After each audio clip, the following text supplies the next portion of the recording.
มื่อนี้15มาเกลือป่าอยู่น้องเนาะน้องหลุมเนาะมาซีมีได้โมหุตอนนี้กำลังไปเกลือครั้งแรกเพราะว่าส่วนนายก็มีแต่พอเกลือแล้วก็น้องเนาะนี่ผู้นี้แหละจะว่าไปเกลือขมือไปเด้น้องกับอยู่ดุมไปหน้ามันมี2น้องเนาะน้องอันหนึ่งก็เป็นน้องของระบาวอีกน้องหนึ่งก็เป็นของที่ข่อยเดียกป่าเนาะของพ่อเดียงป่าไปได้เฟมว่าเดียนระวัง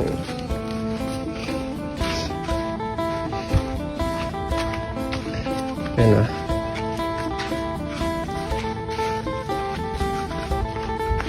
เขาก็เป็นงามอยู่แต่ว่าสร้างอย่างเดียวเลี้ยวเพียกระดงนะเมืองซกนะมีกล้วยตัวเดียว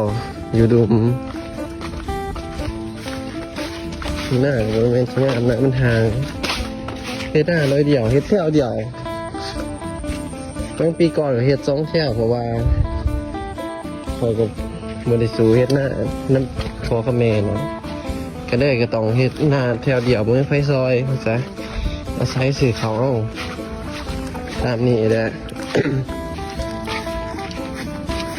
ใช่น้องเขาเลี้ยงปลาเด็กกับน้องของหลับเอาอันนี้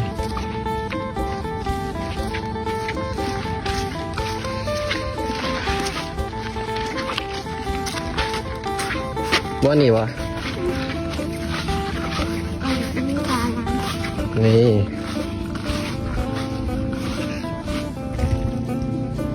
มีอยู่เลย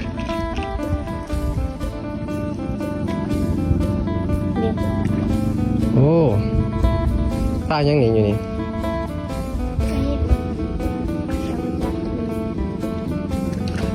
แล้วว่าสิวานเลยเอาถือไอ้ถือดีๆเด้อถือต่างในเทียงสิ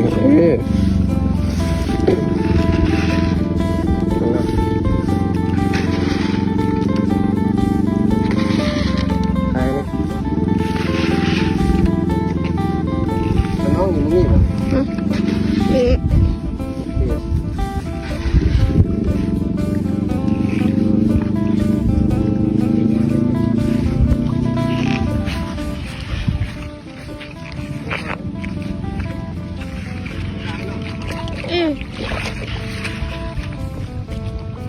ต่างที่จะกินง่าย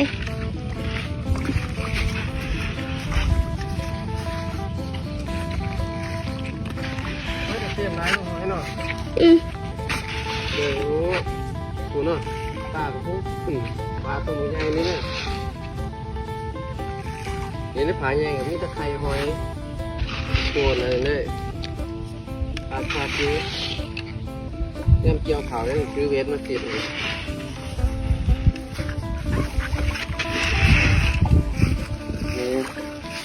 นี่มาเบิ่งหอยหน่อย1 2 3 4ขาวโอ้ดูแค่เลยตัดยาวแต่ละแก้มโอ้ยพ่อตบอยู่เลย